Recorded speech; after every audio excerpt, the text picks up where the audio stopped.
complexity of what Subaru does in building these cars is amazing. And to think there's not one thing that goes wrong. I feel pretty confident. If they can build cars, I think we can probably do something with cars.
Welcome to the Young Turks. Before the show just started, we were debating whether LA or New York were better. But on this show, we're going to talk about something different. Obviously, last night was a debate, and so as we always do, we're going to have to fact check the debates because it turns out we identified one or two places where they were bending the truth.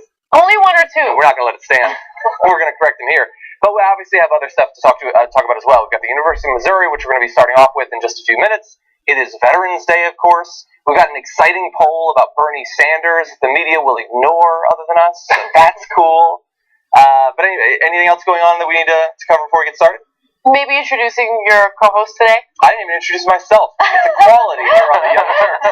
What is my name? Well, you're Anna Kasparian. Yes. I know that. Yes. If they don't know who you are, what the hell are they doing here?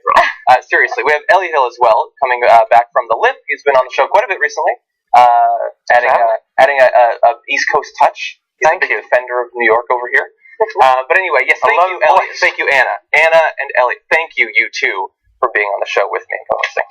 Why don't we jump into the news now? Let's do it. Now that I've identified. Oh, and I'm John, by the way, if that matters. Anyway, let's jump into it.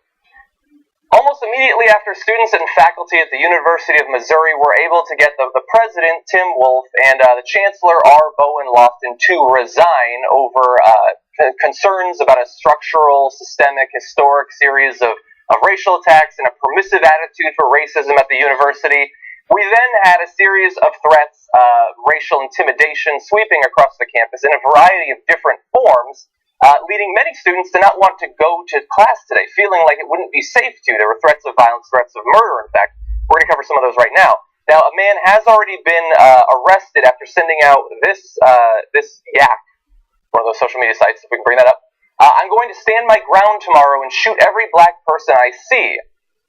And very reasonably, the response, whoa, dude. That's one response. Thankfully, this spread rapidly. It was spread all over the campus, and eventually they were able to track down the student. Now, the student was not near the university, was not a student of the university. It was Hunter Park of the Missouri University of Science and Technology. He is now in custody, a 19-year-old. No weapons were found. And the university is quick to play up the fact that the threats of violence are primarily coming from people who aren't actually at the university. There is more to it, but what do you all think about this? About the possibility of, I think it's reasonable that the students don't feel safe going to class. I think it's beyond reasonable that the students don't feel safe in class. It doesn't seem like the school is doing enough to protect them. Honestly, if there was some sort of, God forbid, mass shooting or something, I don't know how the administrators would feel because they're getting these very clear threats no one's saying, I feel like doing this to the school. They're saying, I am going to go shoot up the school.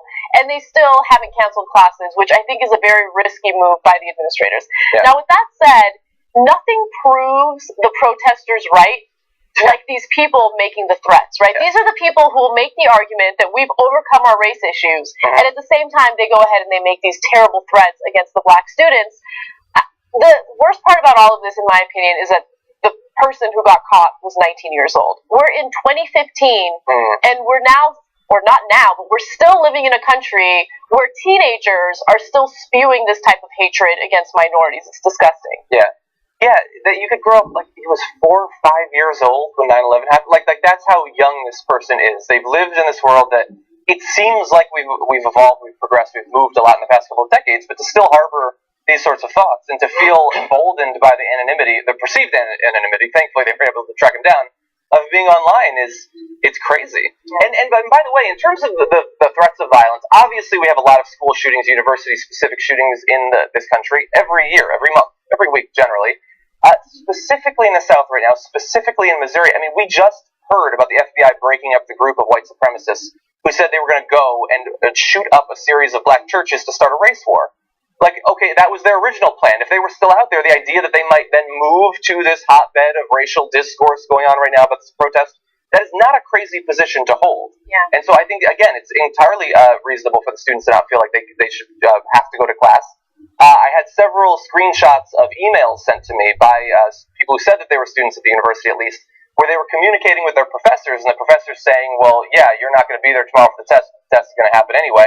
We can't, of course, confirm that those are real, but I think that you need to err on the side of reassuring the students that you have their backs right now. Right. Yeah, I mean, I think it's interesting. I agree with you. The administration have clearly let the students down. And what I thought was interesting about this whole story was the fact that it took the football team to actually bring around change. You had a kid who was on hunger strike. Right. You had the faculty threatening a 2-day walkout. And it wasn't until the football team actually said that we're not going to play and there's going to be a financial implication or financial consequence to that because they weren't going to play Brigham Young and it was going to cost $1 million. Right. And it wasn't until it was galvanized. Now, it's laudable that the football team has that kind of power, but at the same time, it does indicate to me the impotency of students, and that's kind of echoing what you're saying in terms of the faculty not really, or not really the faculty, I couldn't really necessarily blame them, but the administration, shall we say. And also, Anna, just to pick up on something else that you were talking about in terms of security, this isn't the first lapse that they've had at the university. They've had 2 other instances this year. One, that there was a shooting in the garage, and it took them half an hour to respond. It's incredible. So there's been a series of incidents that have kind of foreshadowed this. So the big criticism by the protesters was that the administrators weren't doing enough to protect the black students from some of the racial harassment that they were facing. Yep. And the administrators are doing a great job in proving the protesters right because now they're refusing to take the appropriate measures to keep these students safe. Yeah. So demonstrating the point very well. Very well, exactly. Before our eyes. And we've seen, obviously, so there's that violence. In Texas, there have been bleach bombs thrown at minority students, nooses put around statues. Like, for some reason, this seems to be the year of this racial conflict on university campuses.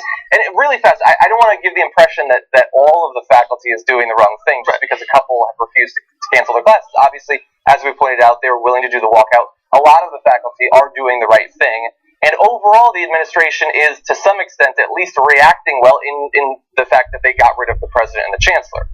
Right. Which is one of the short-term goals of the protest movement. That's the short-term goal, but that obviously doesn't solve the problem. Yeah. The reason why they got rid of them is because of their inaction, and now you have to deal with the core of the issue, and that's the racial harassment that still exists on that campus. Right, and is implicitly condoned, or has been implicitly condoned up until this point, and actually addressing that's a long struggle. The kind of grand gesture of resignation, okay, I've fallen my sword, that's, I don't want to say it's an empty gesture, but it's the beginning of the process. Yes, very beginning, absolutely. Yeah, and it looks like the administration has to do what they can, obviously, but they have to do something to help educate or move the students who are on the wrong side of this, who are apparently just eager, hungry to get involved in these racial back and forth. And to give you an idea of what I'm talking about here, that yak that we showed you was not the only threat. There were many. Some of these are unconfirmed at this point, but this was being widely spread through social media all throughout last night's debate, I was getting tweets about this. Students reported via Twitter that a group of men with bandanas over their faces was walking around yelling racial slurs, while others were driving a pickup truck around and harassing black students. They were chanting white power at one point. There were also reports that the KKK was gathering near the campus, though the university said they could find no evidence that the white supremacist group was on campus. So a number of different potential threats. Students feel like they're being not just harassed, but violently, like there are altercations, people being penned into small areas before being released. We had a number of students talking about that. And so it's a scary time there. I mean, it's less or not less. It's about 100 miles from Ferguson, as well. And I don't just sort of throw that in, casually. I think there was a significance to that as well. And there's indication a lot of the students were galvanized by the Black Lives movement. But I think that's significant as a litmus test for the debate that is raging in this country. Yeah, and I think the debate is raging because technology has made our racial issues much more transparent. I used to think that racism existed in a very covert way. I didn't realize that there's overt racism, and people have been dealing with it for a long time, but it just wasn't available for us to see until people started filming cops on their smartphones and putting it up on the internet and showing these very clear instances of brutality used against minority groups and racial discrimination used as a reason for not hiring certain people or discriminating against certain people. We're seeing this more and more. I think the internet and technology has made it much more easy to identify it and to see it. And there are certain communities that were giving it a pass, thinking that it's okay to treat people this way and that, as long as you don't say anything about it, you don't stir the pot, it's going to be fine. Yeah. But then once people start speaking out about it, that's when the debate starts firing up the way it's been lately. Yeah, well, one other update we showed you, I believe yesterday on the show, there was the video of Melissa Click, the professor, confronting a reporter who had a camera and trying to get him away. There was a big uproar about that. We find out now that while the J School faculty, the journalism school faculty, were meeting, Dr. Melissa Click resigned her courtesy appointment with the school. So that professor has actually resigned as well, joining the president and the chancellor. And to go back really fast to what you said about how there's so much more transparency to the hate, the bias, that sort of thing, because of the internet, people are so enthusiastic about not simply expressing their racist beliefs or their sexist beliefs, the privacy of their own home. They want to say it to a member of the group. I think it was Amanda Turkle of the Huffington Post tweeted out some article about sexism, and then she retweeted what someone sent to her. It was, not everything's about sexism, you stupid cunt. And I thought, interesting. Yeah. That's how you express it. And again, that the white student, Hunter Park, is apparently so frustrated with black students having a problem with them not being protected against racial violence that fires him up so much that he threatens to kill them all. Dude, he's 19. Isn't it ironic? He's 19. Yeah. He's not some, old man who grew up in, the 1950s and he, thinks back at the days of segregation he's, yearning for. He's a freaking 19-year-old. So where does that come? It's an impossible question to answer, but where does that come from? You can only speculate. True. John, think about it. Now. I directed the question to Anna, not to you. Sorry. No, but that's actually a really great point. I mean, think about the current leadership in this country right now, and I'm not talking about President Obama. I'm talking about frontrunners in the Republican Party. I'm talking about members of Congress who give a pass to this type of behavior. It starts with that, and then also, you don't know what type of community he's from. Right? We're very insulated from this type of hatred living in Los Angeles and living in more liberal regions of the country. But this type of stuff happens in middle America all the time, and no one's really spoken out about it in recent decades until now. And I love that it's finally coming to light, and something hopefully will be done about it. Yeah. Okay, well, why don't we turn to Veterans Day? We've got something prepared for the holiday. Today is Veterans Day, the day where America memorializes, in a sense, all the veterans of their armed forces. Obviously, Memorial Day is for those who've given their life for their country, Veterans Day for all veterans.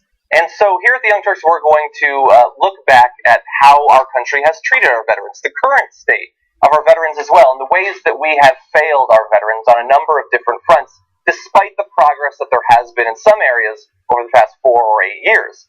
So these are some facts, some stats that are sad. They're tragic in many ways when you consider the human toll that we're talking about when we throw around numbers like this. More than 1.2 million U.S. veterans, or roughly 5% of the nation's 22 million former service members, do not have health care.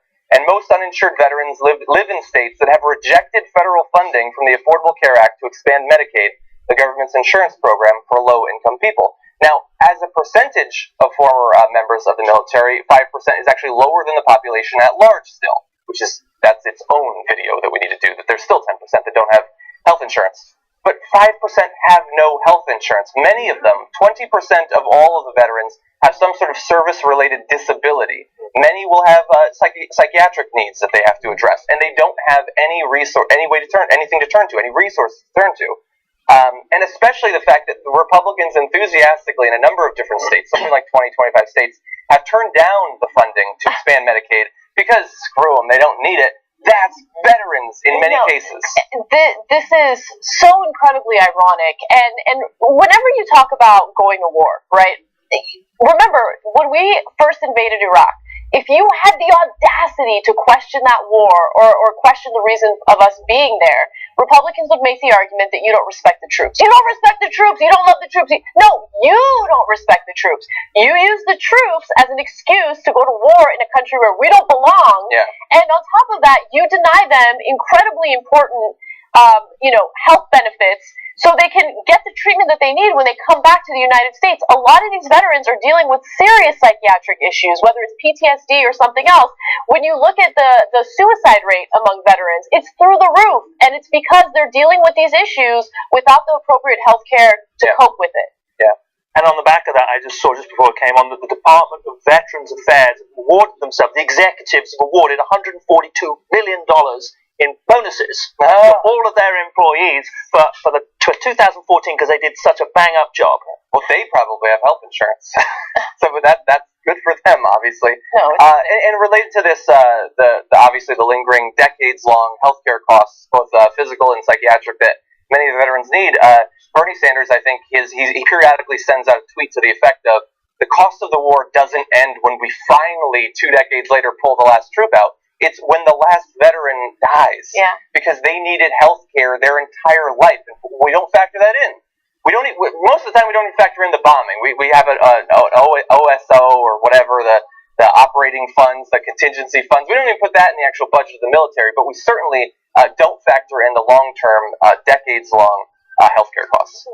We also don't factor in the fact that the people who get targeted to be part of the military, the people who get recruited, are typically kids who come from disadvantaged backgrounds, right? Poor backgrounds. They're specifically targeted because recruiters will go to them and say, hey, you know what? Here's a chance for you to turn your life around, right? Yeah. So once they're out of the military or once they come back, they don't have the same type of safety net that, the middle class or the upper middle class have.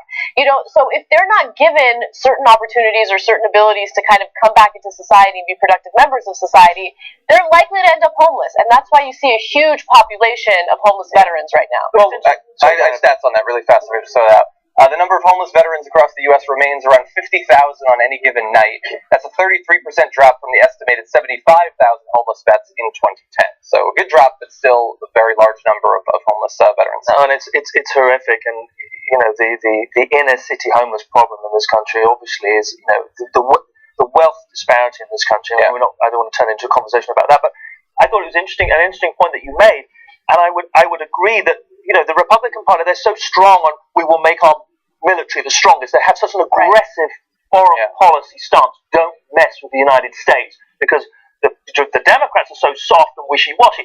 But the reality is that it's an insult in lots of ways, but based on how you frame it, and that's an interesting way. And I hadn't really seen it framed quite like that, so it's interesting to see how you did that. Thank you. Well, whenever they're talking about making the military strong, they're not talking about supporting the troops in every way possible to make sure that they live good lives after they serve our country.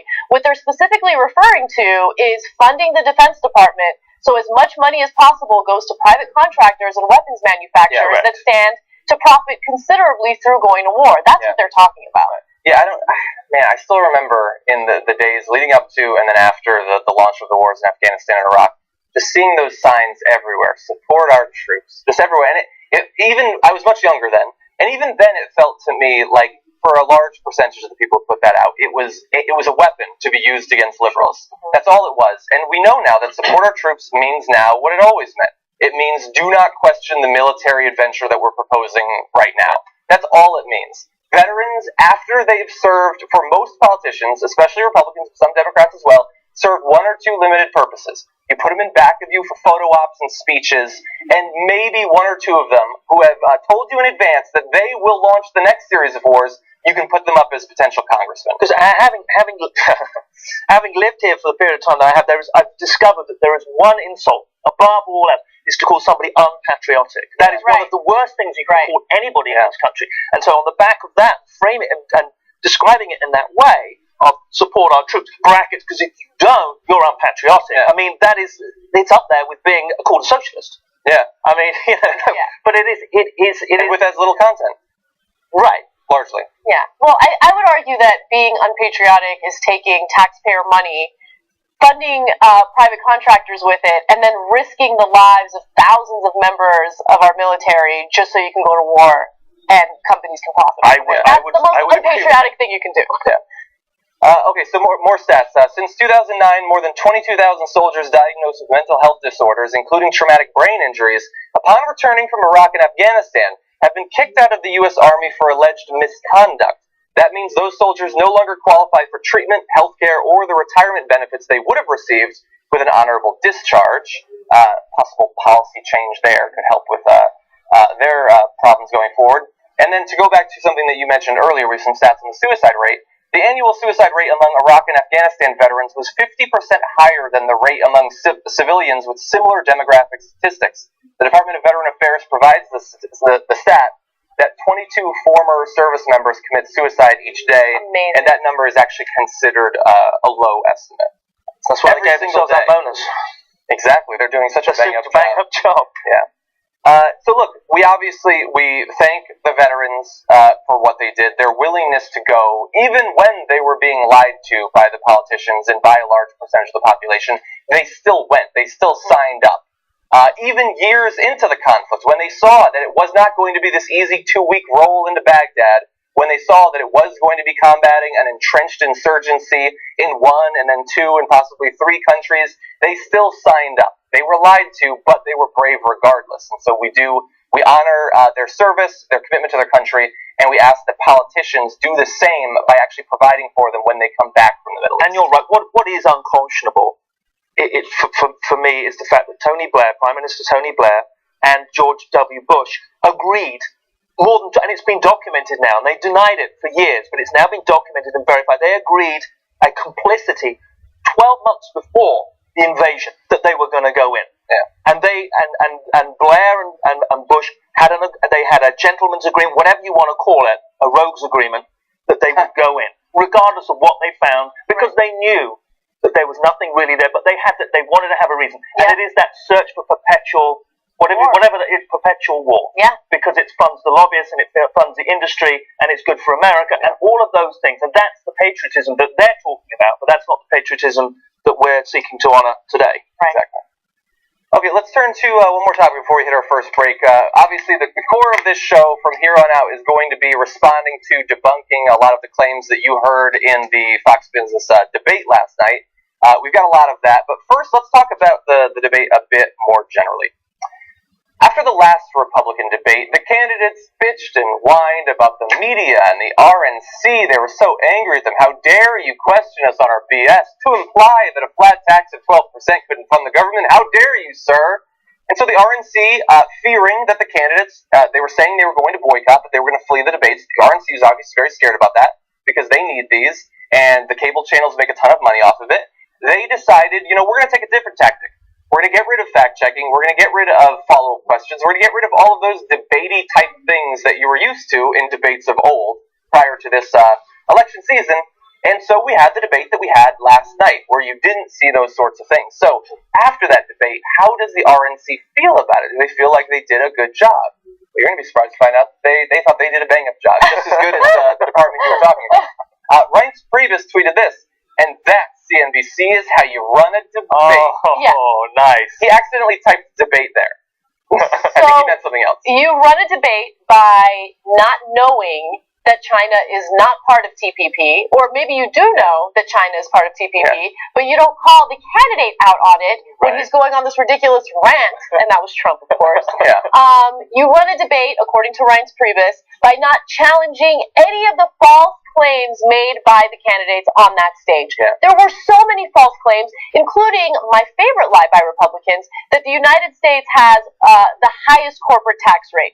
Yes, we do have the highest corporate tax rate in theory, but once you take into account corporate tax loopholes, we actually have the lowest, which is why companies like Verizon were able to get away with paying absolutely nothing in federal taxes a few years ago. In fact, they got a tax refund, okay? How does that happen when you're a highly profitable company? Because of corporate tax loopholes. So the way you really run a debate is by challenging the candidates and holding them accountable for their lies. But they didn't do that, which is why Reince Priebus is on his knees kissing their asses right now. You know what I feel sorry for, though? Philosophers and welders. Those are the big losers. They were the big losers on that coming up soon. Don't worry. Yeah, I feel bad for them. I feel bad for books longer than 3 pages in length. Right. They were real voids. Voids were reamed last night. So now he's on his knees, kissing their ass. He was on the other side yesterday, but now he's moved around the ass. So he went on to say that debates need to focus on the issues, and that goal was accomplished tonight. Yes, the psychological issues of all the candidates were on display last night. Our candidates, not the moderators, were at the center of tonight's debate, and they were all treated with fairness and respect. Thanks to a well-run debate, the country was able to see our diverse field of talented and exceptionally qualified candidates exchange ideas for how to reinvigorate the economy and put Americans back to work. So that's the RNC. But there was also, of course, Fox Business. They with the Wall Street Journal, put on the debate. And so previously, the last time Fox did a debate, Megyn Kelly actually asked some hard questions, specifically to Donald Trump. And in general, Fox has not been big fans of either Trump or Carson, aside from Fox and Friends and maybe Sean Hannity. They question them quite a bit. But take a look at this video. This was from the end of the debate, and you're going to see this was definitely a planned comment. Fox making clear that that divisive relationship they had in the past is not going to happen, and they also stick it to CNBC here. By all means, it was a very riveting debate. Business issues can be riveting because it wasn't about us. It's about them. Thank you. That'll do it. That'll do it. It's about us. Look, I know that I have a bias because I think Republicans are clowns. But even from an unbiased perspective, I can tell you that there was nothing riveting about that debate. That debate was 2.5 hours of regurgitating talking points about how we need to lower taxes and deregulate everything. There were some fun moments, though, where people like Trump couldn't decide whether or not he wanted to invade Syria or if he wanted to keep the troops in the United States. Right? In the same answer, he basically gave 2 answers about foreign policy. It was a car crash. I mean, listen.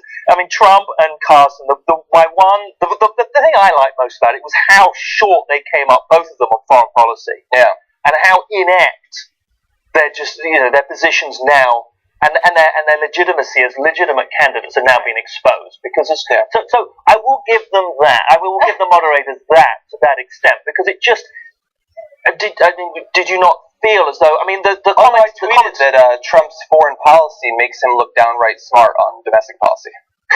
It makes him look well studied. And then Carson. The thing is that Carson then adopts the same vocabulary as Trump. Because he's like saying we have to make ISIS look like losers. What does they that look like mean? losers now. There was so much vague talk about every type of policy that they're going to propose, right? And it's because they don't really have a concrete, solid idea of what they're going to do should they get elected and then have the responsibility of governing, right? So, I mean, every statement that Donald Trump made was so vague, like, well, we're a good country and we're against the bad countries. So as a good country, we got to go after the bad country.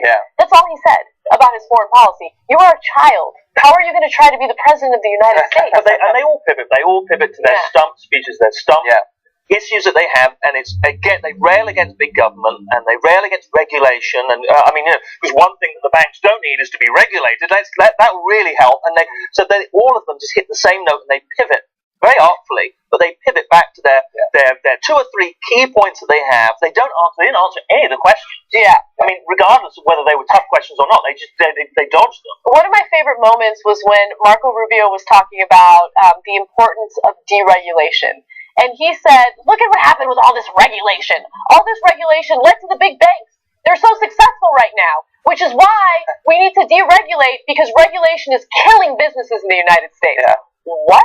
And then Ben Carson said, we need to deregulate. So, and then they asked him, so what would you do to make sure that they don't get that big? Oh, I put laws in place so they couldn't get that big.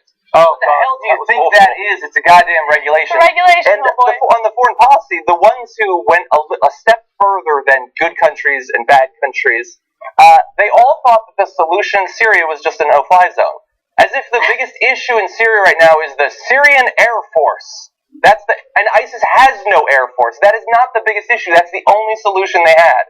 And none of them could respond to, so what do you do when Russia breaks your no-fly zone? Yeah. But anyway, the thing that frustrates me the most about this debate is that Fox has apparently given up on any semblance of this debate serving to illuminate the actual positions of the candidates, to force them to answer for the concerns that the viewers have, that the potential voters have.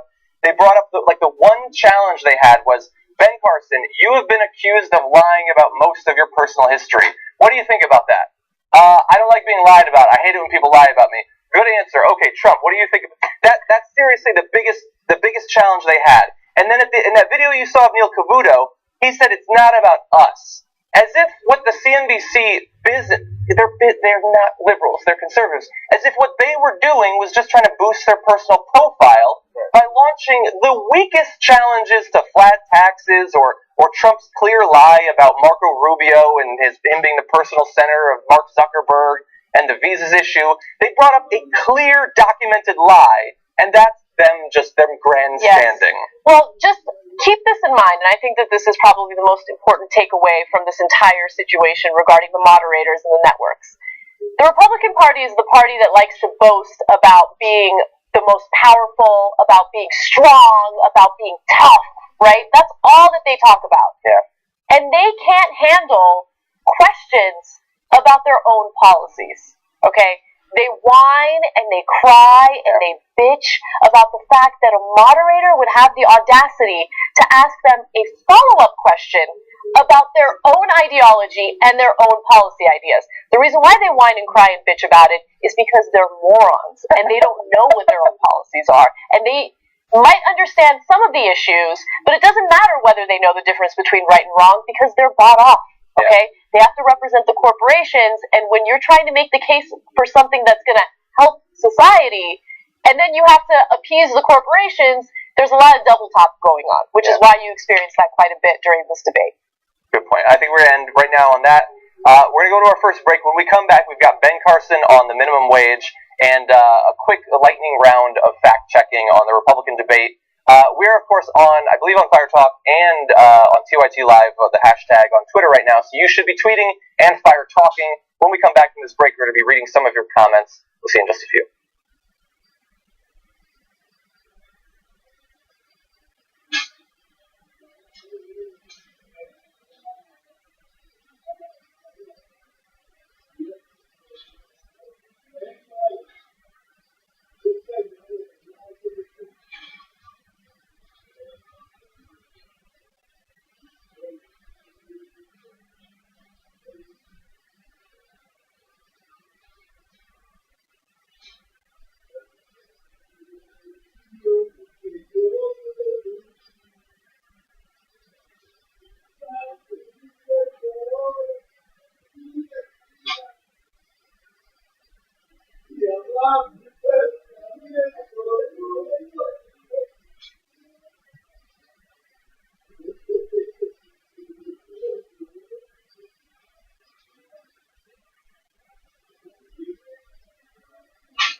Hey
everybody, welcome back to the first hour of the Young Turks. It's John and Anna, and according to Roar's, jank, but lighter and more British. Elliot's here with us as well. Got a number of different tweets. You guys have been tweeting about basically all the stories we covered so far. There's good tweets on. Referring back to the first story about the 19-year-old who sent the yak, I believe, the violent yak. Annette says that 8 to 10 people in one of my classes around my age said Eric Garner deserved what he got. A lot of this is learned by young people. Smooth says 19-year-olds get it from friends and family. These pockets of racism haven't gone away. They probably weaken with each generation, but there is a I don't know if they do. I thought that, but I mean, how many decades has it been since the civil rights era? And I think it feels like it seems to be tied in. I mean, forgive me for stepping into something which I know less than you guys do, but it seems to be tied into this whole debate about the flag, Confederate flag specifically. Whereas that's seen as, because that's portrayed as a symbol of Southern heritage, right? And as soon as you throw that word in heritage, it's like, well, you're destroying my culture, and that's part of the fabric of my society, my community, and that means that makes up part of who I am. Well, and so as a consequence, I feel as though it's these views are kind of part of that, and they're woven into the social fabric, and they're kind of passed on from generation, like the quilt that your grandmother gives to you. It's sort of passed on from generation to generation. It might get slightly watered down, but when you have people railing against the Confederate flag, which I can just get from it's just a highly offensive, symbol of Southern oppression and slavery. But it's, oh no, that's my heritage you're messing with. That is, and I think it's part and parcel of that. I think you're right, but if fighting for the right to enslave people is part of your heritage, I think it's probably time to kind of let that heritage go. But but they don't see it that way. They don't see it that way. They see it as an innocuous symbol of the past, where we've come from. So why would you wish to trample on that? Because you're trampling on my roots. And of course, America being the country it is, it's all about roots and generational, and I just think it seems to be inextricably woven with that, and it's about trying to dislocate that mindset, the fact that it's part of who we are as people, from the fact that what I have, it's not harmful, I just don't, that's just my views, that's just who I am. Well, fuck who you are. What you are is offensive. For everyone. You know what I mean? I mean, I like that. Yeah. No, I mean, look, I know this is a very extreme example, I agree. but can you imagine the relative of someone who was a Nazi soldier wanting to fly a flag with a swastika on it, and he makes the argument that he's doing it because it represents his heritage? Your heritage in 100 was years. fucking terrible. It's time to move on with your life. Maybe in 100 years we'll find that. Well, maybe. Revisionists, maybe in the future. It's too bad you weren't around when we were having those daily Confederate flag debates. Now, maybe one solution will be, it used to be that the regional cultures are much stronger. Now our culture is pretty much Nutella and Netflix and The Real Housewives and Halo everywhere you go. So maybe eventually we'll lose some of those lingering Nutella things. flag. Exactly. Let's see. Okay, Mr. Red Penguin, this is talking about Veterans Day. Republicans treat veterans like fetuses, worry about them when they're needed, but fuck them afterwards. That, I think, is a good point. Let's see. Brandon, out in the big room, says socialism is patriotic. Thank you. Let's see. And then we also had Captain Atlas says, when Russia breaks the no-fly zone, it will be because the left-leaning media asked gotcha questions. I like your tying together multiple stories there. Okay, so why don't we jump back into the news? We promised you some Ben Carson, and we want to put you to sleep, so we're going to talk about him right now. Ben Carson's position on the minimum wage is a bit hard to understand because it seems to change every single month, and it's wrapped in a circle of lies. So we're going to work through some of that right now and try to figure out what's true and what's not true when it comes to the minimum wage. So first of all, just to catch you up on Ben Carson, here he is in May of this year. You can get as much or more on government assistance as you can by working a minimum wage. Now, I don't necessarily blame people for saying, I can stay at home, I can make this money, or I can go and work this little chicken job that doesn't have many benefits. However, recognize that if you go and take that chicken job, you gain skills. And what about minimum wage? I think probably it should be higher than that. Oh, good. It should be higher. What's the reason? Okay. I want to get to the substance of what they're talking about, but it's incredible how out of touch CNBC is, right? Because they're talking about the poorest people in the country who are making minimum wage, people who might have families that they can't provide for, can't provide food for, and they're sitting there like, what about these fucking poor people? Oh. Should we pay them more? What do you think? What about that chicken job? Shouldn't they work that chicken job? By the way, CNBC reporter, like, calm down with whatever the fuck you're eating. Like, what was that? It's like this huge mountain of macaroni and cheese or something. I don't know. I'm so glad that you noticed that because I didn't even really think about the environment. It's like, let's get a fancy restaurant, and then let's shut down the whole thing. It'll just be us. Fuck all their profits. We'll pay it, whatever. We get so much money.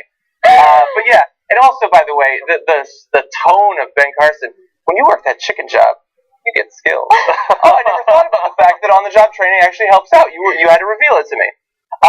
So that was his position then. Here he is just last night. So, sir, just to be clear, you would not raise it? I would not raise it. Okay, so now granted, people can evolve from May to then. That's like 7 months, something like that. I get that if you were in high school or if you were in college, you probably followed political philosophy a lot. He's an old man. He should have an idea already about the minimum wage.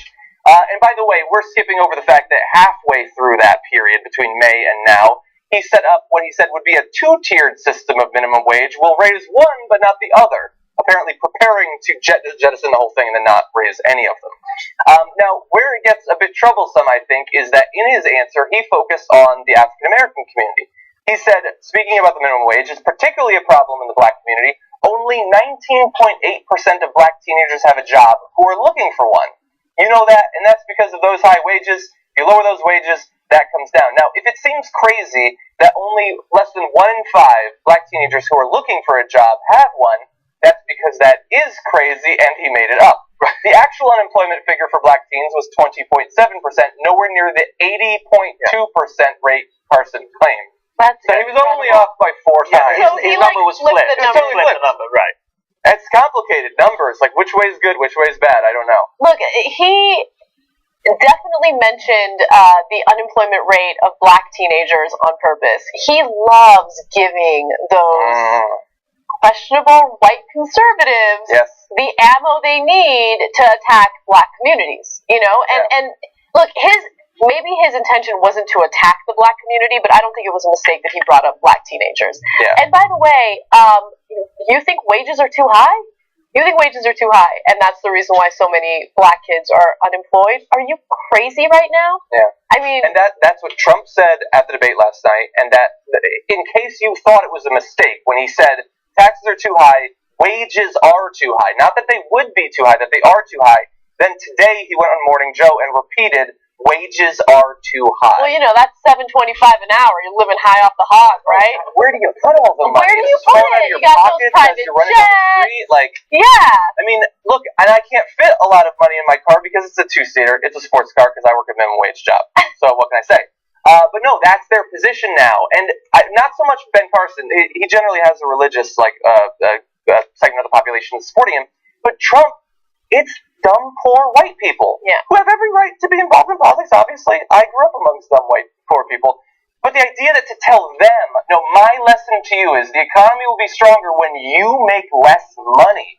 and he's only going to improve in the polls. Well, Republicans have a point, okay? The issue is overregulation. So if we just step back and actually get rid of minimum wage, these corporations will do the right thing. Yes. Okay? They will decide on their own, because of free market forces, that it's better to pay your employees a living wage instead of a minimum wage. That's the way it works. Yeah. Except that's not the way it works. Yeah. Okay? When you take a look at the income inequality, okay, the highest earners, the CEOs, the heads of these companies, and their employees, it's a huge disparity, okay? Yeah. When you're making millions upon millions of dollars in bonuses alone every year, how are you going to make the argument that raising the minimum wage is going to hurt your business to the point that you're going to have to, close up shop, or you're going to have to fire people? These are just greedy individuals who need to be regulated. But unfortunately, you have these politicians who, again, are bought off by these corporations, who will be their mouthpieces, and it drives me insane. Yeah.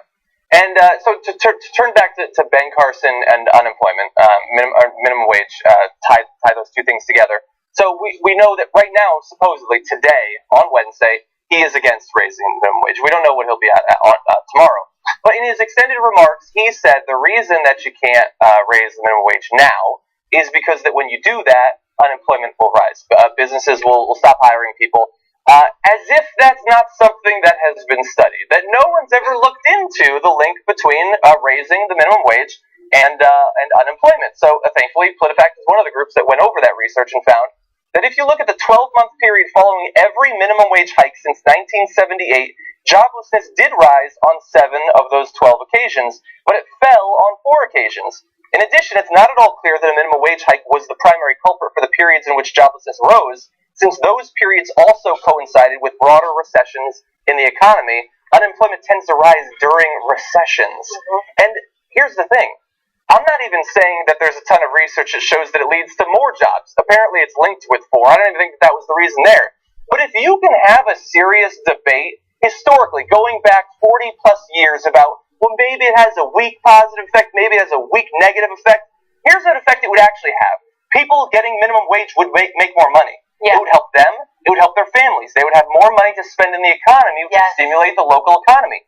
Maybe this is crazy, maybe if they didn't have to work 3 minimum wage jobs, they would turn to 1 or 2 higher paying ones, thus opening up those other jobs for other people.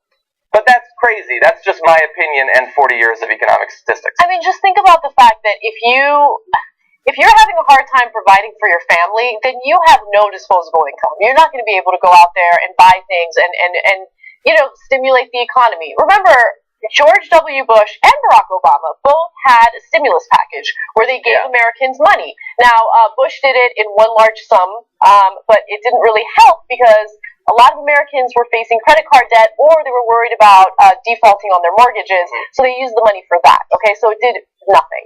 With Obama, it was a little bit of money per paycheck, but it was such a tiny amount of money, it had no real impact on the economy. Okay, the way you stimulate the economy is you ensure that people are making a living wage. And right now, people are not making a living wage, which is why people who work for companies like Walmart will work 40 hours a week, still not make enough to pay for their bills, and then they have to rely on governmental assistance, which is corporate welfare. We are subsidizing these employees, okay? Yeah. And so when you really delve into the details about all of this stuff, you realize that those candidates up there are doing nothing more than advocating for corporate welfare. Yeah.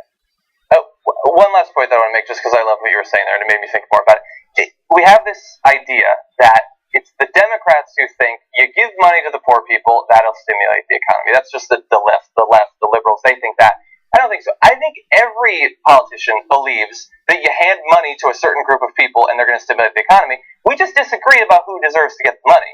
And we disagree on the facts of what they'll actually do with that money. So I believe, based on objective fact, what seems like an economic analysis of multiple decades, and my own personal experience, that if you give poor people money, they will spend it because they need to, and because they want to, because they're poor. And like if Cenk and TYT gave me $10,000 more, I would find something to spend that $10,000 on. Right. It would barely even heat up my pocket before I was spending it. TYT needs to stimulate the economy, I'm just saying. Exactly. Yep.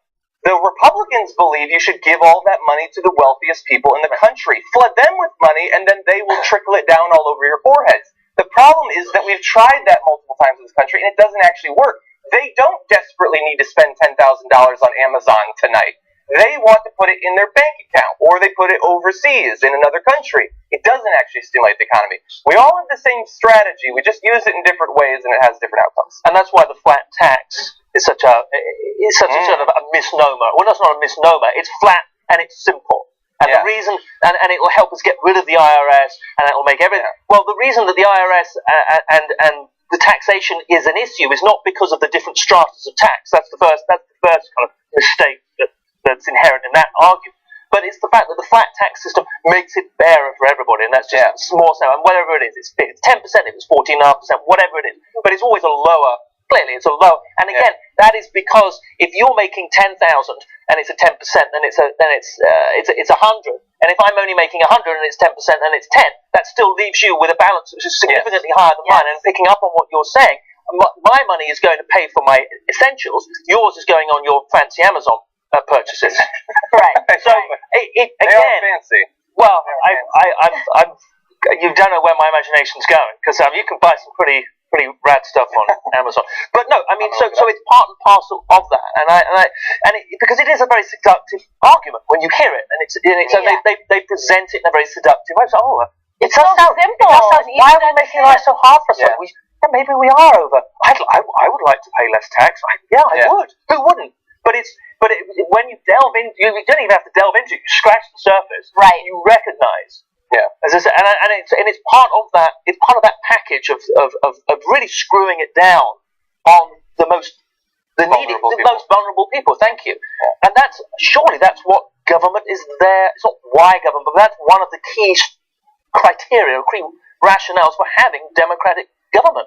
It's to not have that happen. It's to give those people a voice. It's to give those people representation. It's to enfranchise the disenfranchised. Because really, who cares about the poorest of the poor? Yeah. No one does, right? Nobody cares about them, but the government should. That's why the government's there. At least that's what. And that doesn't mean that I'm an advocate of socialism, because if you look at any of the stuff that I ever do, I'm certainly not. Mm-hmm. So I'm not going down that road. But my view is that the government is there to help those people and to provide those people that, not that they can't help themselves, but that it's about having a civilized society. Yeah. Mm-hmm. And it's the cornerstone of that. Yeah. That's beautiful. No, sorry. I thought I was going to give you a tissue there because it was quite moving, wasn't it? I did enjoy that rant.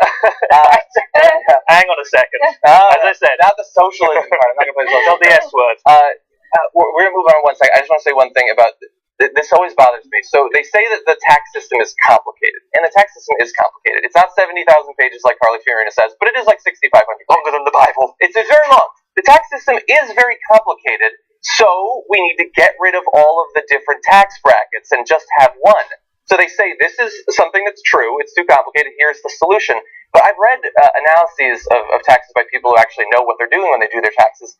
Taxes are complicated, not because there's 4 tax brackets. It's because of all of the deductions and special rules and all that. Yes. The tax bracket, TurboTax can do that in 3 seconds. It's not confusing for TurboTax. No. That's not the complicated part. The confusion is Anna's loopholes that she likes so much. It's the loopholes. It's the investment and the rental income and all that. It's not the tax brackets. So whenever you get into this discussion about deductions, though, and there is a very clear and justifiable concern about tax deductions, Republicans will be like, yeah, you know what, you guys are right, too many tax deductions. Let's get rid of the home mortgage deduction. Yeah. Why do you think they want to do that? Because that's the only freaking deduction that the middle class and the working class can take advantage of. So let's get rid of the one thing that they can take advantage of, and let's keep those corporate tax loopholes intact. Yeah. I'll just leave it there. Okay, we're gonna run through some of these fact checks. Okay. So I'm gonna try to keep my commentary fast. I'm gonna read the graphics really fast, and we're gonna cover as many as we can in what remains of the first hour. Last night was the debate, which means today is fact-checking day. Now, obviously, we don't have time. This is only a 2-hour show to check all the facts, but we've chosen a representative sample, and we're gonna talk about them today here. The first, I think, is one of the most fun, and it has to do with Marco Rubio making his claim about philosophers and welders. He said, for the life of me, I don't know why we have stigmatized vocational education. Welders make more money than philosophers. We need more welders and less philosophers. So, 1 million people fact-check this instantly. The median wage of welders is about $37,000, according to the Bureau of Labor Statistics. The median wage for philosophy teachers is $63,000. The average first-year salary for a college graduate with a bachelor's degree in philosophy is $42,000. That's true, so it's only a little bit higher than a welder. But by the middle of their career, they're at $85,000. College professors of philosophy make $89,000, and the top 10% of them make $200,000, whereas the top 10% of welders make only $59,000. Now, that is not in any way to attack welders. Literally, my younger brother does welding, but you simply can't say that they make more money. And finally, if we could throw this up, the idea that we need more welders than philosophers, we have 40 times as many welders as philosophers. I think we're doing okay with the distribution. So my first question to you, John, is what do you have against your brother? Like, why are you attacking him on the show? I hate him. He's un-American. Weld and metal together. Those two different types of metal aren't supposed to go together. I don't support metallic miscegenation.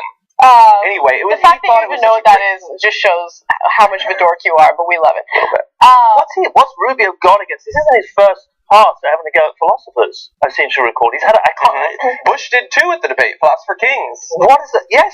What is their problem with? They think it's a libby academic thing. They're in their ivory tower. Last week Bush was having a go at the French. Not last week. The last time the French. I guess French and philosophers are known for their philosophy and sort of existentialism.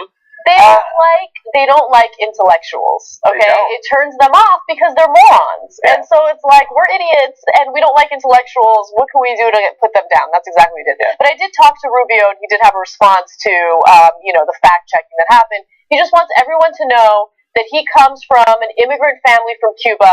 His father was a bartender, and they worked their way up in America so he could do what he's doing for his career. That's a beautiful story. That's it. That's his answer for everything. I don't give a fuck about your Cuban family coming to America. That's another thing, right? Like, they always mention that whenever it comes to the immigration debate. I know we're going off on a tangent. I'm sorry I'm playing the role of Ben Mankiewicz on the show today. Okay. Cuban immigrants do not have the same experiences as other immigrants because they have amnesty, okay? Yes. I know this. I've studied this. My fiance is Cuban. I have nothing against Cubans, but they have amnesty. They can come into this country with no papers, okay? As long as they don't break any crime or break any laws and they're not guilty of any crimes in 1 year, they get citizenship. Yeah. It's easy for them. So just because you have immigrant parents from Cuba doesn't mean that you have any authority to represent or speak to all the other immigrants who come here in an undocumented way, right? So Mexican immigrants have a very different experience. So I don't care about your family story. Please spare me the details. Yeah. Really, the philosophers, I mentioned this on the debate, but I love the random attack on philosophers. Like, that's who you're going to attack the liberals. You know who philosophers are? The founding fathers of this country. How Ayn Rand is a philosopher. The church is full of philosophers. They're not welding in the church and divinity school. They're philosophizing about metaphysics. Well, the problem with, our country is that it wasn't founded by a group of welders. And maybe a group of welders founded. Well, they did have some vocational training. Benjamin Franklin, not one of the founders, but did have a lot of vocational training in a number of different fields. Okay, to jump to a few others, this is Jeb Bush. We have to recognize that small business, right now, more of them are closing than are being set up. Several people said the same thing. Fiorina has said it. According to the latest figures from the Census Bureau in 2012 and 2013, more businesses opened their doors than closed. And we're talking about absolutely massive numbers, by the way.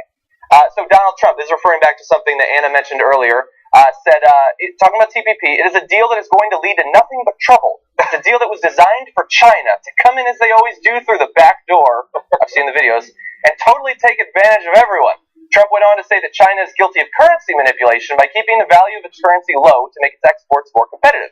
Well, unfortunately for them, China's currency, the yuan, has been rising in value for some time, and the IMF says it's now fairly valued. In any case, China isn't a signatory to the TPP. And the TPP is singularly established to keep China and as a counterweight to China. Yes. So it's the obverse for China. Right, it's the obverse of what he was suggesting. But you would have had to have at least read the wiki of it to know that. So I can understand why he did that.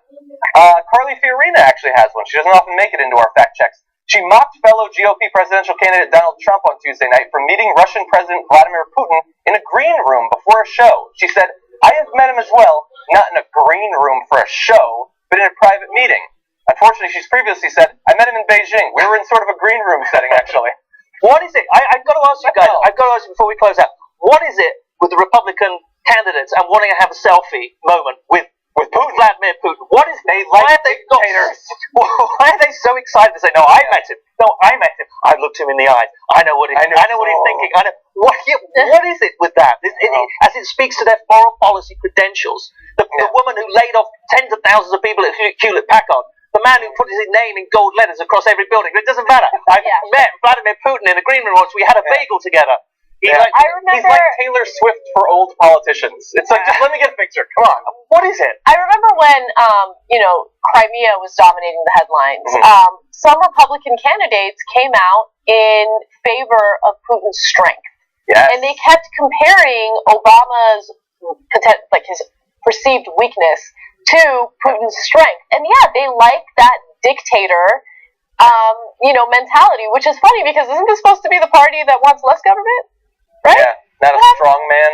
Right. Yeah, maybe they're just trying to get the Five's endorsement, because if you recall, we showed the video of the Five saying, I think it was Dana Perino specifically saying, God, I wish that Putin could just run this country for a couple of days. He'd straighten things out, and then I'm sure he'd give up power willingly. Yeah. Look, there's a million other facts to check. I'm glad that there were at least some incorrect facts, something specific said at the debate last night. Those are some of the ones that we wanted to spotlight. Unfortunately, we are already over. So that's the end of the first hour. Thank you, Elliot. Thank you, Anna, for joining me on the first hour. We're going to take a break. Keep tweeting. Keep fire talking. Anna is going to be taking over in the second hour. We'll be back.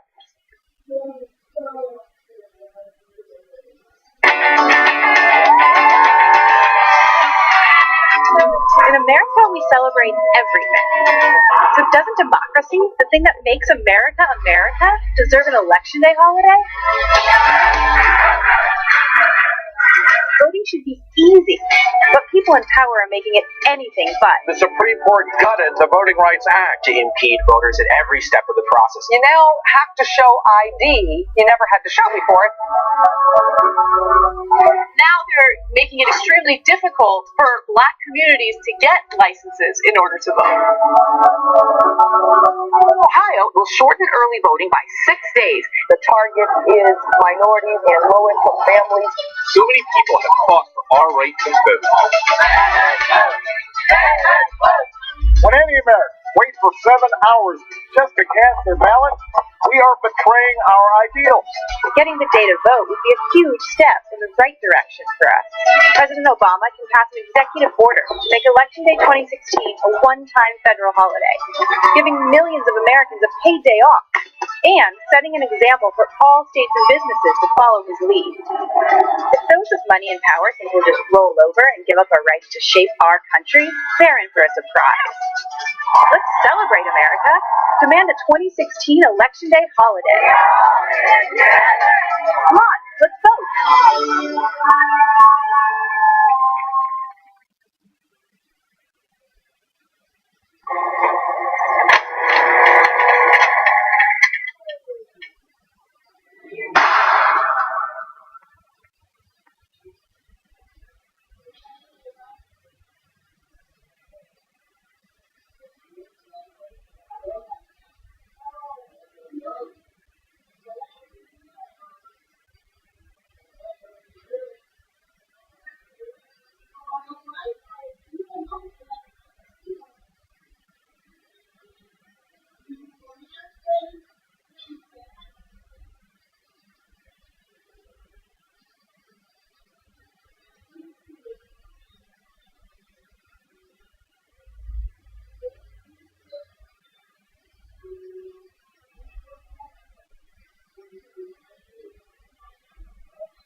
guys, welcome back to TYT. Obviously, we have a different panel up in here because we're covering different topics. I don't know why I'm stuttering. Anna, You're Hassan excited. Piper, I am. And Hannah Cranston. You guys excited? Oh yeah, everyone shat on my sweater last week, so I'm just gonna wear the most Are fitted you shirt. flexing right now? I'm gonna wear the most. Stop flexing. Never. He's ridiculous. Never. He's like, not a big deal. I mean, everyone was chatting on my shirt possible. Anyway, we got bro tip up in this bitch. Bro tip. Okay, we're gonna have fun. All right. Before we get to some of the ridiculous stuff for the second hour, there are some serious stories as well. By the way, I want to read some of your tweets. My favorite one is actually from Mr. Red Penguin. I don't know if Jenny chose his tweet, but it's so funny. He says, Anna Kasparian has studied the Cubans very, very closely. She has looked at various pictures and videos. So we were, for those of you who are just joining in, we were talking about the Republicans' immigration policies or lack thereof. And, Ted Cruz and Marco Rubio both have immigrant parents from Cuba, and they keep talking about how their parents came here legally. It's because Cubans can't come into the United States illegally. They get amnesty. So it's a little different. So that's the point that I was trying to make. And all right. Marco Rubio is kind of sexy. Well, there's nothing sexy about Marco Rubio. I know he's older than me, but he looks like he's 12. Like every time I'm watching him during the debates, Some I'm like, people are into that. who let the high school student up in here? Okay. So the Chris Lapaco says the minimum wage should be higher. None of us will do anything about it, but it should be higher. And he quoted Ben Carson. Right. And also, I like this. Dan Rank says, Anna Kasparian throwing down on taxes. Nobody is safe. # get 'em. Joe Oliver says, want to know who else was anti-intellectual? Pol Pot. He was a communist? I don't know what that means. I should have probably vetted your tweets before reading them out loud. But nonetheless, thanks for tweeting in. We love you guys. Remember, use the # TYT Live to communicate with us during the show. All right, let's get to some of the topics. The American Heart Association did new analysis into the organ donation process, and they realized that there seems to be some level of imbalance when it comes to wealthy people looking for a transplant and poor people looking for a transplant.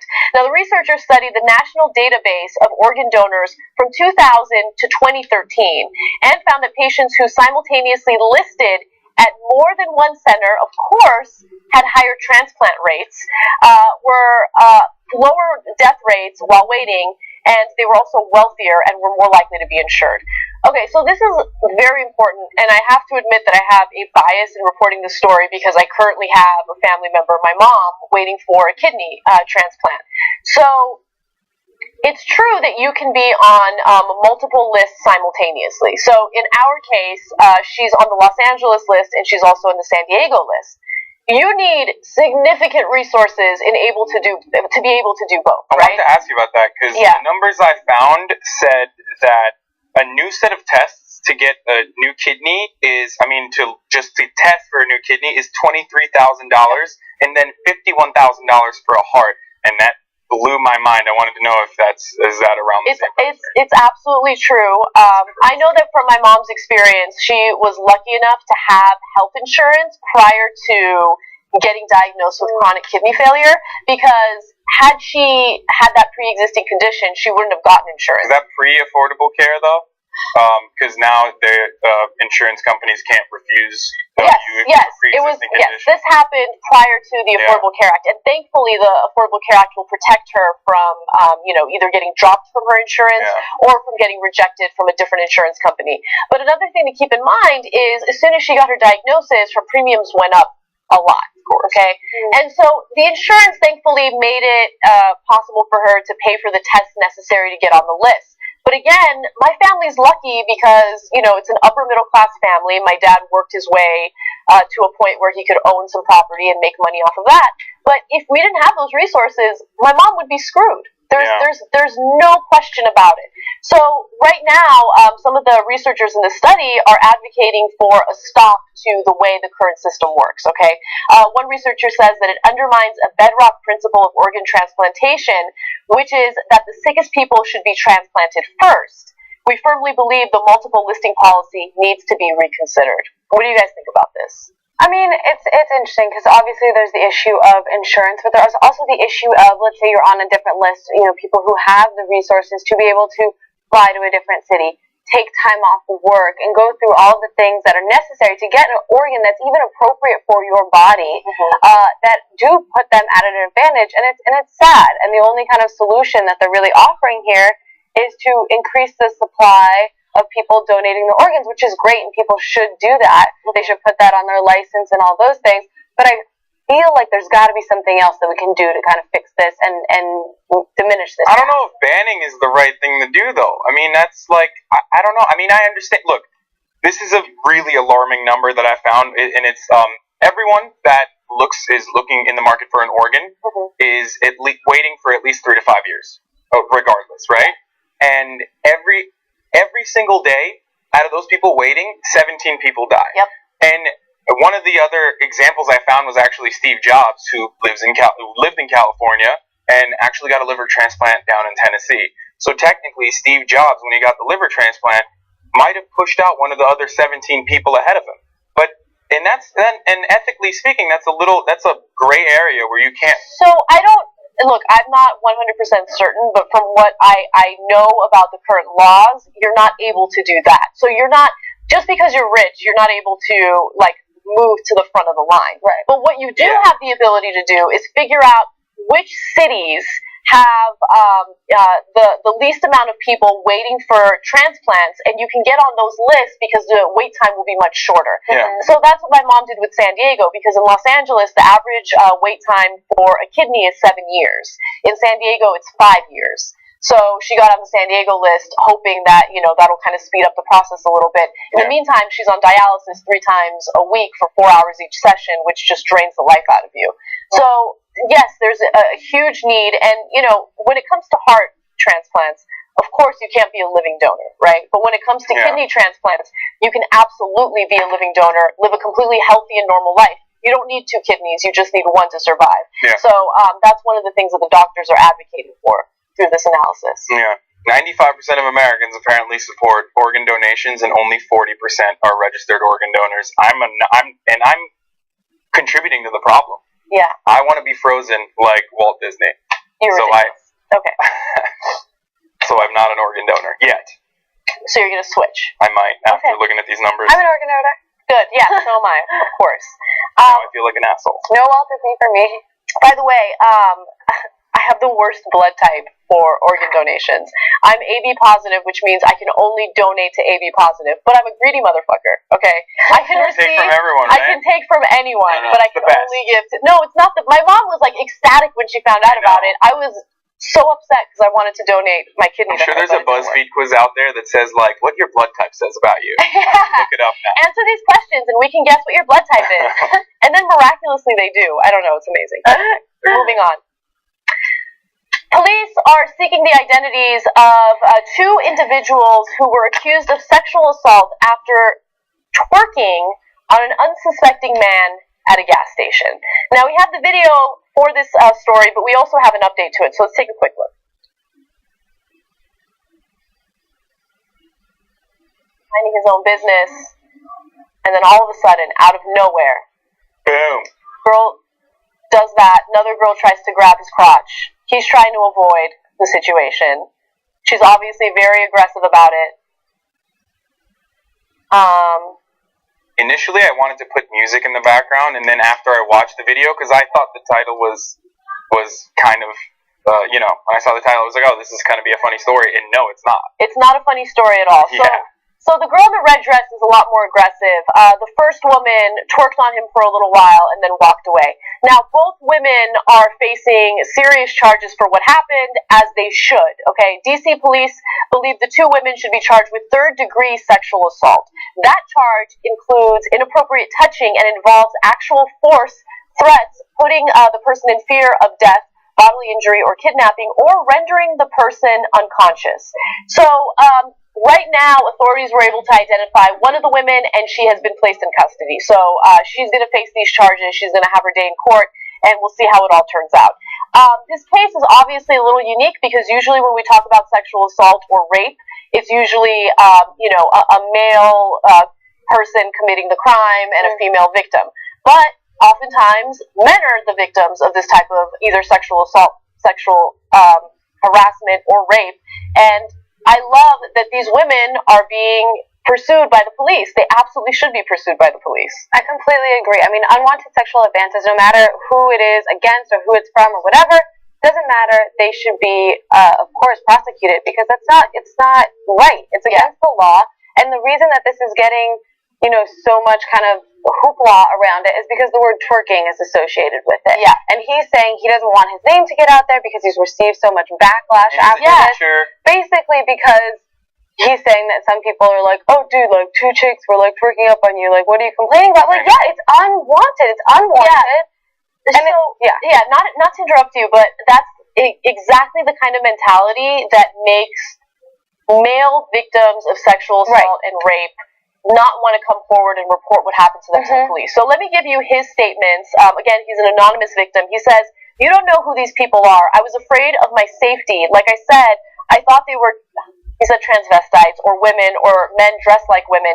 He said that the victim also told the news station that he doesn't want to be identified because he's a teacher and has received a lot of backlash on social media for filing the complaint. So he did speak to authorities right after this happened. So he reported that. Right. And people are now threatening him or making fun of him because he did that. Yeah, like I said, initially I was going to be one of those people, not threatening him, but to be like, oh, come on, dude, like, women just, twerked on you, whatever, just go with it. And then I watched the video and I'm like, okay, that's really inappropriate, right? And the people that are, giving him shit, so to speak, are basically, like, you have to be really sexually deprived to watch that video and still be like, I don't see anything wrong with that. You should have went with it, dude. Like, you have to be, like, there has to be something really wrong with I you. don't know if sexually deprived is the right word. I would go for ill-informed and not knowing that sexual assault can go the opposite way. And I think what's interesting here is when he talks about them being transvestites or something like that just is another form of, or another example of how skewed our mindset is when it comes to sexual assault against men, because he's feeling like he has to justify why he was fearful. He's like, oh, I thought they were men, because he doesn't want to come out and say I was fearful because they were women, and that's okay if you're fearful because they were women. Or maybe he thought they looked like because this is not okay. Jesus. He also was worried that there was a guy outside watching the whole situation and that he was a pimp or something like that. I don't know exactly who these women are or what their intentions were, but regardless of that, the surveillance shows something that is illegal and they should be prosecuted for it, and I'm glad that police in DC are pursuing them as aggressively as they are. And if they are actually prostitutes, then, I mean, this is another one of the million other examples why prostitution should be legal, because there would be no pimps or no illegal, like, street walking, as they say, if that was the right, I mean, if prostitution could be legally conducted. Exactly. I agree. That's why prostitution should be legal. All right, moving on to something kind of different, but has a similar theme, I guess. Bloomingdale's is apologizing for a holiday ad that they recently released that some are arguing promotes rape culture. Well, we'll let you decide for yourselves. Let's take a look at the first graphic. You look at it, and it seems innocent on its face, but then you go in a little closer, and you realize that the text says, spike your best friend's eggnog when they're not looking. So there's a woman looking the other direction, and then a guy kind of creepily staring at her. Super creepily. I don't understand why Bloomingdale's would have a lapse in judgment as significant as this one. But they did, and now they've issued an apology after there's been justified outrage on social media. They said, in reflection to recent feedback, the copy we used in our recent catalog was inappropriate and in poor taste. Bloomingdale's sincerely apologizes for this error in judgment. Yeah, I mean, it's confusing, especially with a company as big as Bloomingdale's, and it's esteemed as Bloomingdale's, to make this sort of mistake, but it just kind of shows you how pervasive rape culture is. And I think that the advertisers are thinking, okay, well, sex sells, okay, and then they can't tell the difference between sex and rape, and we don't know in that scenario who's spiking who's eggnog, so it could go either way. But I do think it just, the fact that went through, how many people did that probably have to go through? It's like at least 30 people looked at that. Like, we do ads here at TYT as well, and there's so many, like, different, like, level of people that take a look at the ad, like, from execution to actually being printed on that magazine page, at least 30 to 50 people have seen that ad and went, yeah, Yeah. I'm fine with that. There's definitely no date rape undertones in there, and it's there. It's so obvious. But it's not even that there are date rape undertones. It's just very rape, obvious. yeah. It's like usually with ads like this, they're trying to be like cheeky about something. They're trying to be clever about a product they're selling, and you can see how they could possibly miss the mark. But here, they're not even missing a mark. Here, they're just being clear about it. Like, spike your friend's drink when they're not looking. Like, there's no alternate meaning to that. Bloomingdale's, rape is cool. I mean, it's honestly, I wouldn't say the equivalent of that, but it's similar in the sense that it's just super brazen, and there's no other meaning to it. It is what it is, so you can't really make an argument that you meant to say something else. Granted, it is limited circulation. It's like a print catalog. Who cares, though? Even if you send a text message, I don't. You shouldn't be saying someone hired those people. Like, someone was like, I'm going to find a creepy-looking male model. He's not, I mean, well, let's He keep looks it creepy.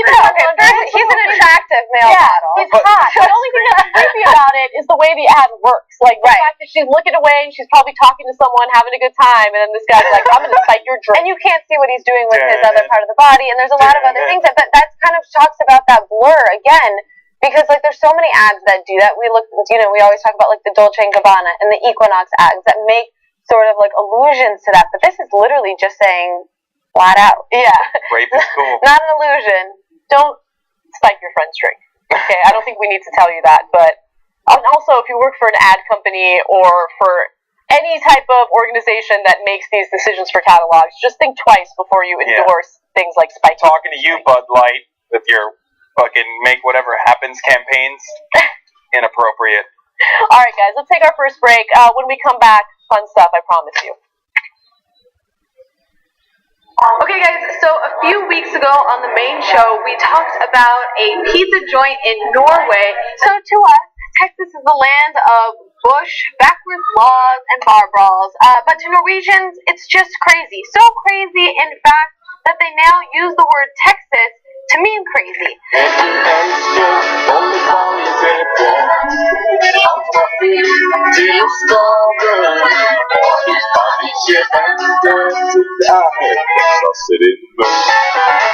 Here's how we retaliate, guys. Right here, right now, we start our own saying about Norway. We say Norway Jose whenever something is inappropriate. I don't know, they're really nice. So Are they? They're not. Are they? Interpreting their culture. That's so Norway. Oh, that's so sweet. They made us our own pizza. They made the Norway Jose pizza, and they made the So Norway pizza. And they also brought us the Help Texas pizza to try. They came all the way from Norway to bring us this pizza, which is actually just incredible. And this one, it's cheaphead and something called Sheep's head. That's what that is. and goat cheese and rutabaga, yeah. And also the bossakål. It's like a Norwegian hot dog thing. Okay. Yeah. And on the so Norwegian, it's apple, cinnamon, and creme fraiche, and sugar. Yeah, so that's yours. Perfect. And also choose your words carefully so you don't have to eat sheep's head. And as a Help Texas, we have marinated beef meat and onions and pepper mix, and also barbecue sauce. All right. So enjoy. Let's do it. Okay. Anna has opted out from trying my pizza because she's a pescatarian. Oh man. Ooh, I'm gonna warm hear a too. slice where there's less sheep's head, or they're heavy on the sheep's head. Yeah. Try the crust first. I'm about to try my pizza. Oh. Okay, sheep's head's pretty good. I'm so good. Okay. So it's been decided, the greatest pizza of all time ever created. It is the pizza that was meant for me. I'm just kidding. No, but this is really good pizza, and the TYT people have spoken. The Dolly Dimples Pizzeria will now be serving Norway Jose pizza. Really good. Very good.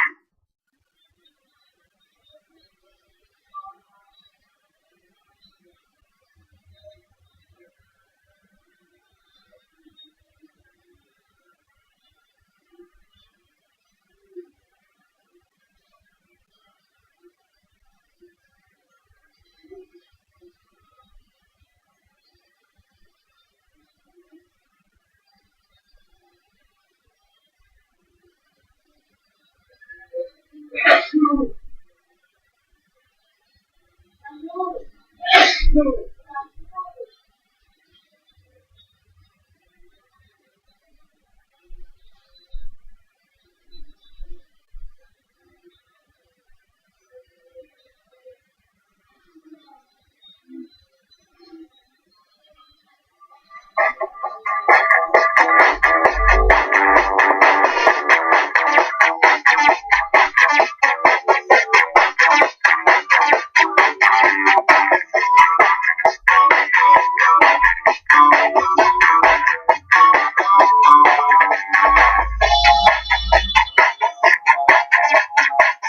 guys, welcome back. Alright, so during the break, you saw a video of Hassan and Hannah eating pizza. What was that? My favorite. Lunch. Yeah. So yeah, we did that story a few weeks ago, and they made a follow-up video basically saying that they were making these pizzas because they heard us saying that we were gonna, turn the tables on them. And then they said we want to deliver them to you from Norway. And so yesterday they showed up at the TYT offices, brought us the pizzas, and we all tried them. The whole TYT office tried them to pick their favorite one, which one appeared on the menu, and Hassan's won. My dessert pizza did not win, but my dessert pizza was good. It was really good. Both pizzas were pretty delicious, even though I don't even like sweet pizza. So they flew in from Norway? So this is crazy. They found my phone number from, like, this girl that I knew who lived in LA for, like, 3 months, who's Norwegian. And the girl at the ad agency had played soccer with her. So she found my phone number. One day I get this, like, plus 49 phone number. Like, I'm like, what's going on? And they're like, hey, like, we are from Dolly Dimples. Like, we want to come to America and deliver pizza for you. Like, they did this, like, crazy, they're doing this awesome ad campaign for Dolly Dimples. Turns out that hoeing around and getting your number out there has really helped you out. Who said I was hoeing around? Called out. But no, seriously, like, if you guys are out there and people ask you for my number, please don't give it to them. Like, in the future. But that's this is a great story, and it was amazing that they saw the video, they reacted in this way. It made us feel good for like covering the story and then having to have this end point. Yeah, true. All right, let's move on to some TYT lives that I wanted to read from you.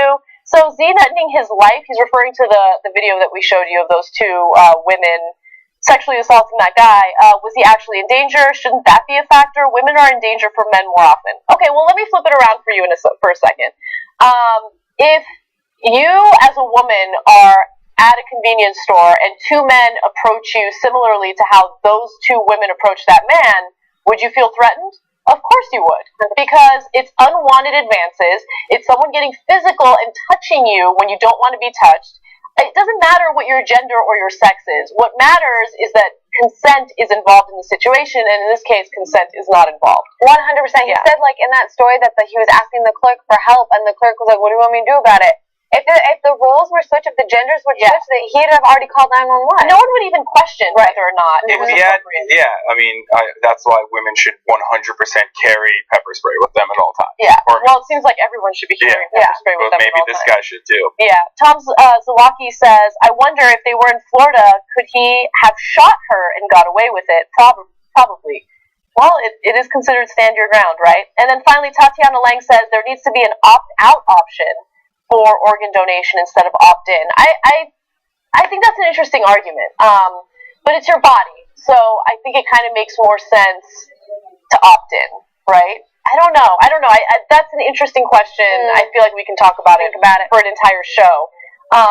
But I think that there needs to be an education campaign about organ donation, because I don't think a lot of people know about it. And again, that statistic that you brought up, Haas, most people are in favor of donating organs. They just haven't gotten around to doing it, I guess. Yeah. So. Well, at least I have a reason. I want to freeze myself. Right. Okay. Let's move on to the next story. It's terrible. A school district in Michigan is warning parents about a book that's going to be sold during their upcoming book fair. Now, as you guys can probably remember from your school experiences, grade school experiences, Scholastic is going to be part of this book fair, and they're going to sell one version of Captain Underpants. It's a running series of books, and apparently this particular book is going to touch very, very briefly on a gay theme. All right, so Rockford Public Schools in Michigan warned students that the 12th and latest installment of the popular children's book series, Captain Underpants, features one of the two main characters traveling 20 years into the future to find he's gay and married to another man. Now, I should note that this is not the crux of the book. Like, that's not the only thing that the book is about. It's not a gay-themed book, but it touches on that small gay relationship briefly. Another thing I want to note is that this is not a book that's going to be, assigned to the students. They don't have to read it. It's just part of the Scholastic catalog, and should parents want to buy it for their kids, they have the ability to do so. Now, Rockford Public Schools released a statement about this to the parents in the school district, and remember, these are elementary students that they're specifically communicating with. They said, within the plot of this story, there is a very brief reference to one of the featured characters traveling 20 years into the future to find he is married to another man. Our philosophy is to be as transparent as we possibly can when dealing with parents and their children. It was brought to my attention yesterday by an administrator coordinating the book fair. I try to be consistent and wanted parents to know. The superintendent also continues to say that at Rockford Public Schools, we value every person that steps foot into our buildings. At the same time, we believe that our parents deserve to have the background information related to material that may not align with the values of many families. Now, on its face, maybe it seems like an innocent attempt of the school district to protect the traditional values of parents, but this is not an assignment for the students. This is just one book that's included in the catalog for the book fair, should parents choose to buy the book. It makes sense all the way up to that final statement when it says, so that a child will not select a book that is contrary to her or his family or community values. Right? All the way up to that, you're like, okay, this is fine. There's no difference at this day and age when gay marriage is legal. It's no different than back in the 60s when, the reaction people have to gay marriage is no different than the reaction that people had to interracial marriages back in the 60s.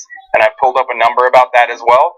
Actually, twice the amount of people accept gay marriage in America now that it's legal than the amount of people back in the 60s that accepted interracial marriages. Interesting. When it became legal. So there are still a ton of Kim Davises in this country that don't agree with marriage equality. And so is it the school district's responsibility or obligation to warn parents about one brief mention of a gay relationship in a book? No, I mean, here's the thing, though, is I get where they were coming from. Like, they wanted to say, okay, this is in a book, whatever, whether we agree with that or not. But instead of saying we encourage families and teachers to take an active interest in what their children are reading, why don't you say we encourage parents to talk about all of the diverse families that exist in our country and all the beautiful ways that this can manifest and blah, blah, blah, and have an open discussion with kids who are reading Captain Underpants who are like, 11 years old? You know what I mean? Those are discussions that you should be having from a way younger age to talk about the, extremely diverse family system that we have in this country and how great it is and what they can expect. And then when they're reading that book, we won't have to release statements like this. Yeah, maybe I come from a radical position on this, but I don't think that gay relationships need some sort of warning, right? Like, hey guys, trigger warning. We're about to talk about a gay relationship. Incredibly radical. Like, there's nothing unnatural or weird or objectionable about a gay couple. Right. And again, this isn't a book talking about gay sex. It's just a book that briefly touches on a gay relationship. That's it, okay? It's an age-appropriate book. Gay people exist. We need to stop shaming them or hiding them from kids because we're afraid. There's nothing to be afraid about, okay? Sexuality is not something that's learned. Sexuality is something that we're born with. So if you're worried about your kids turning gay from reading a simple book about a gay that touches on a gay relationship, then you are very misinformed and very ignorant on this issue. Not even turning gay, but I think a lot of parents are concerned about talking to their kids about this topic at an early age. Hello, you don't talk about this as mommy and daddy you don't wait till they're 13 to talk about that. Why wouldn't you introduce that idea to them at a younger age? And by saying, we want to make sure these aren't contrary to your family ideals, then you're insinuating that there's room for it to be contrary to your family ideals. Right. You're putting it out there. That this is a controversial thing or something to be worried about. Another thing that's weird about the story, though, is that the Captain Underpants features one of the two main characters. They're traveling 20 years into the future, right?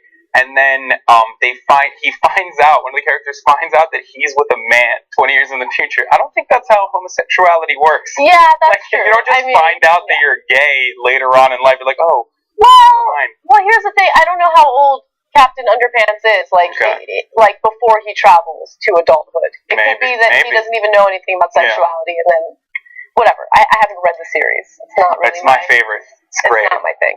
Anyway, all right. Let's move on to the next story. Shia LaBeouf is a big fan of performance art, and recently he put himself in another performance art situation that's actually going on right now. He has created a project known as All My Movies, and what he's planning on doing is live streaming himself watching 27 of his movies in reverse chronological order. So this is literally what you see if you watch the live stream. And he's opened up this New York City theater to patrons who want to experience this with him. Now, there's only room for about 50 people, so there's this huge line of people trying to get in, and they've been waiting for hours, if not days at this point, just to be part of this whole situation. So anyway, after spending about 24 hours camped at the Angelica Film Theater in Houston Street in Manhattan, apparently his whole project was going strong. He was watching one of his movies. I don't really know what to say about this. At the theater and online, people would watch a live stream that showed Mr. LaBeouf starring at the movie, or staring at the movie screen, wearing a white hooded sweatshirt in a blank expression. And technically starring. Yeah, and starring. Yes, that's why I had starring in the back of my mind. What do you guys think about this? I went through a few different emotions, and I'd like to walk you through that experience. So at first I was like, okay, this is such an indication of the horrors that can happen to child stars. And you mean when we see this time and time again. Then I was like, okay, well, he's still trying to stay relevant. He's kind of like, Madonna, who every few years makes out with somebody else to get back in the limelight. So he does his little projects. And then I was like, wait, this is really sad. And I feel like we should be using our resources to provide him help. Like, he's clearly having some sort of mental issue. He's sitting there, I watched a good 30 seconds of it, and I was like, this is really hard for me to watch, and that's why people are lining up, because people like to watch a train wreck, but instead of letting the train get wrecked, just offer him some help. I unsurprisingly disagree with you 100%. And I understand where you're coming from, because that's exactly what I thought initially, but this is performance art. And it might seem edgy and controversial, and it might seem like Shia LaBeouf is bipolar or he's crazy, but that's the easy way out. And after digging into this, and after looking at other performance artists like Marina Abramovich, look at you with your investigative reporting. Yeah, Go ahead. Is what we do at TYT. We investigate. Okay, and looking at other performance artists, this is not unusual at all. And also, every single antic that Shia LaBeouf has been involved in since that whole inception of I'm sorry hashtag, that whole since the beginning of that, has always been conducted carefully by three artists: Shia LaBeouf and Turner and this, I think, Swedish artist named Runko. So you can see all the works featured on this website called LaBeouf, the LaBeoufRunkoTurner.com features all of these as art. These are all carefully conducted performance pieces, and I think this is just another one of his latest installations that deeply looks into either his self-obsession, or our obsession with celebrity culture. Yeah, I don't know what's going on in his mind. So I feel uncomfortable saying that he might need, mental health care or something like that. But at the same time, it could be possible because he was a child star, and a lot of child stars are given way too much, way too quickly. Their childhoods are not, similar to other kids, and that could be difficult for them. I don't know if all of that plays a role, but what I do know is that we literally stream ourselves watching the debates every time a debate happens. I know. So for me to be like, oh, he's weird, is We've kind been of streaming hypocritical. for 10 years straight, guys. This year is the 10th anniversary of our live stream. It's been on for 10 fucking years. How crazy is that? And then we make fun of Shia. But no, but seriously, think about it, okay? I want you both to think about this. I'm thinking about it. I have my thinking Just think about it for a second. No, listen, look, because we're watching and talking about a celebrity watching himself for 72 hours straight. People are tuning in. People are going there. People are super obsessed with it.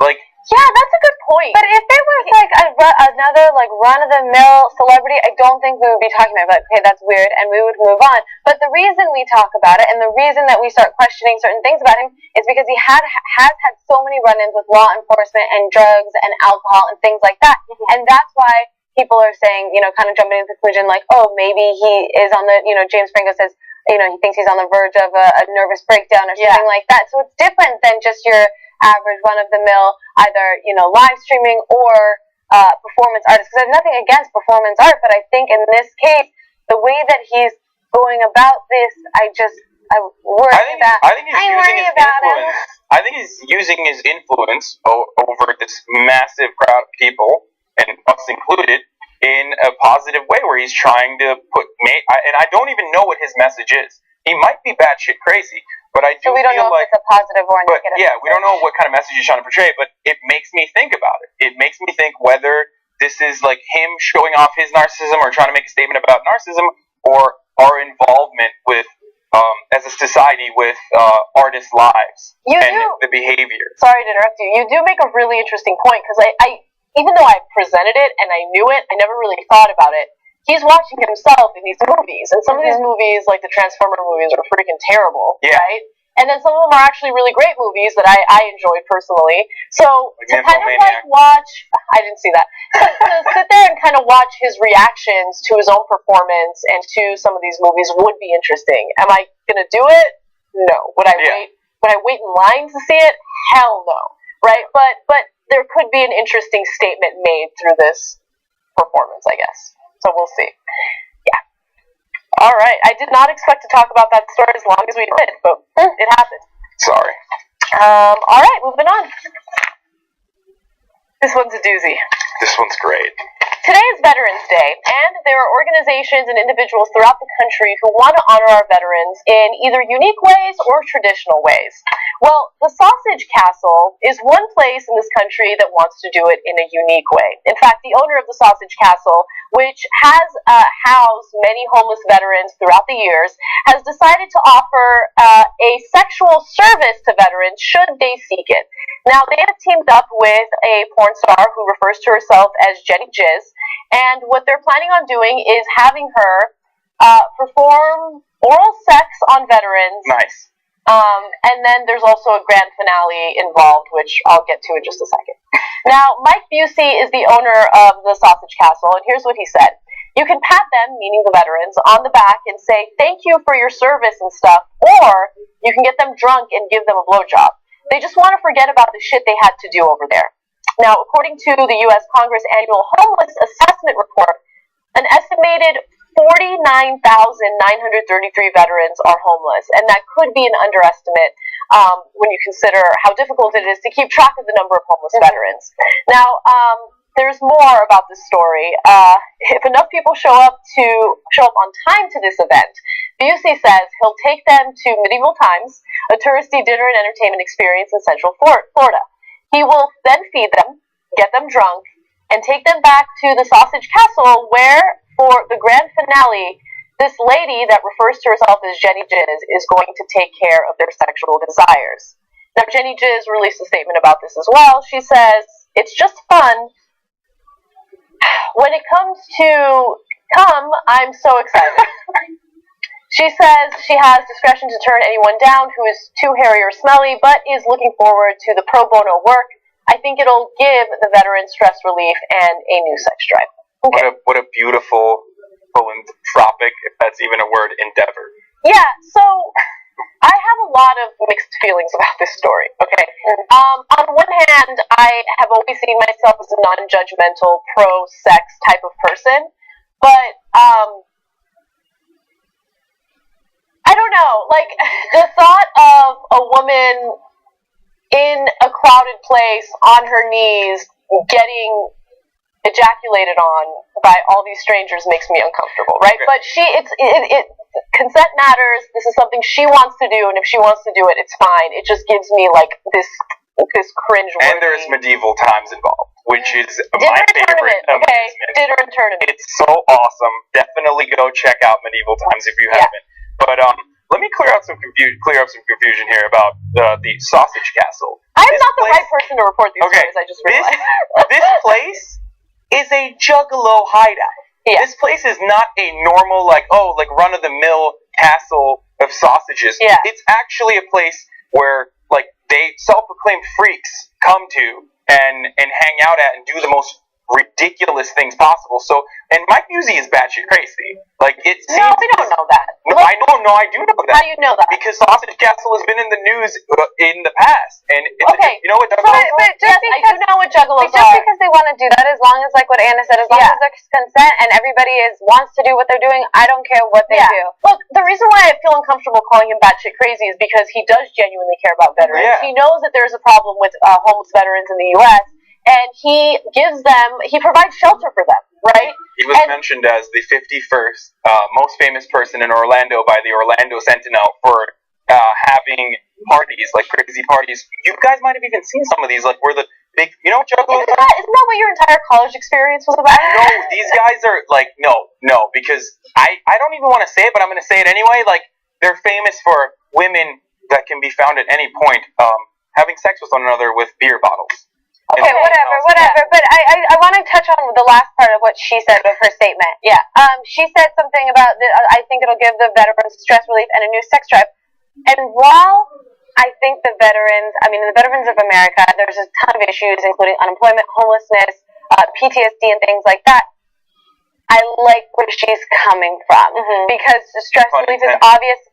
Stress release is obviously really important for these veterans who are having a hard time, and whether this is the right way to go about it, I don't know. Also, with sex drive, a lot of veterans actually face sex dysfunction coming back from it, whether that's associated with depression or PTSD.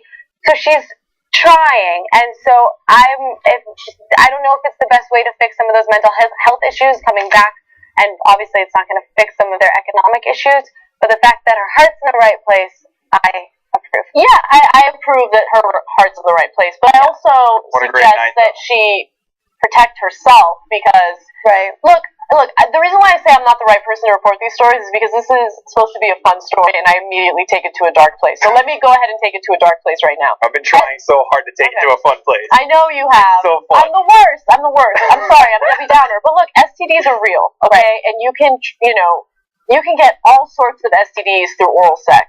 So just please be smart about this and protect yourself. And maybe your heart's in the right place, but you're telling this to a woman who calls herself Jenny Jizz. I know. And she's been married to her husband for 27 years, and they love doing this. He films people coming on her which face. is fine. Whatever works for some people. Just be smart. That's all I have to say. Such a great story. I'm such an old lady. What happened to me? Okay. There's a new proposal to build a prison in Indonesia, but the prison guards are going to be non-traditional or untraditional. So what kind of unconventional prison guards will be utilized for this prison? Well, it turns out that Indonesia's anti-drug czar wants to build a prison on an island and staff it with crocodiles because, as he correctly explains, you can't bribe crocodiles. In fact, he says, we will place as many crocodiles as we can there. I will search for the most ferocious type of crocodile. So they're all pretty ferocious now. Or that's alligators. Alligators are more dangerous, or crocodiles, one of the two.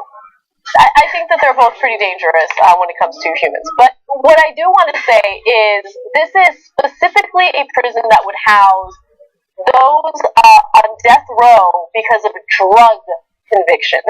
Okay, so apparently there's a problem with inmates bribing correctional officers to either escape prison or whatever it is. So the reason why he wants to employ crocodiles is to mitigate that problem. Right.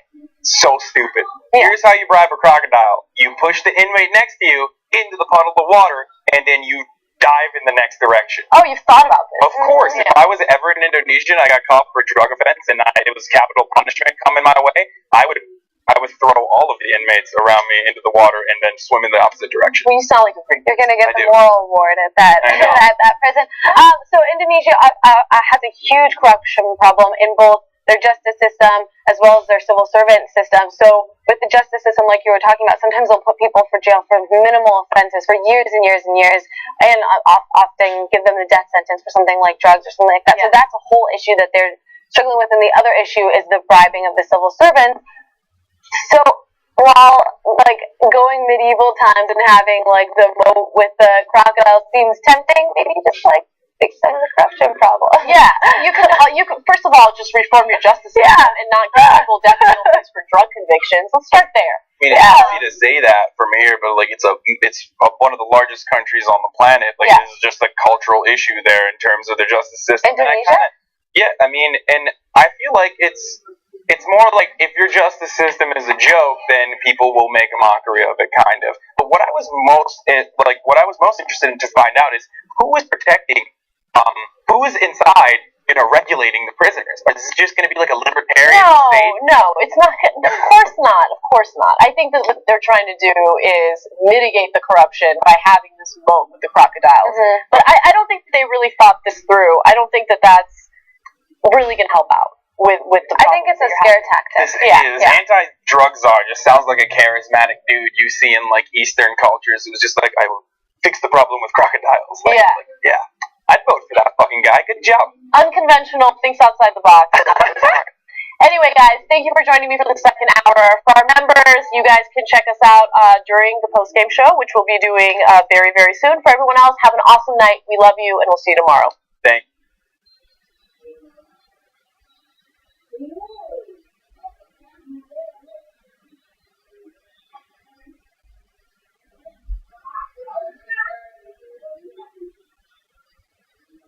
Thank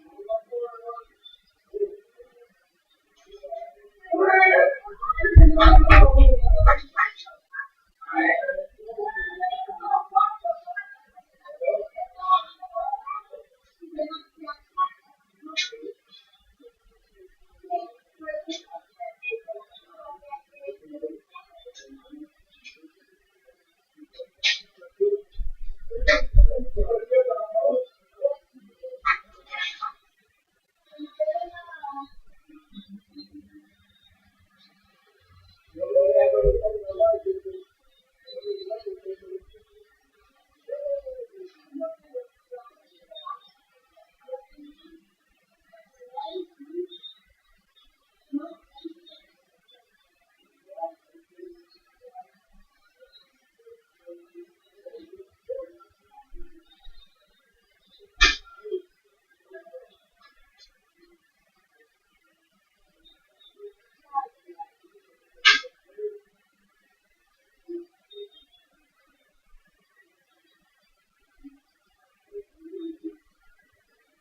Mm-hmm.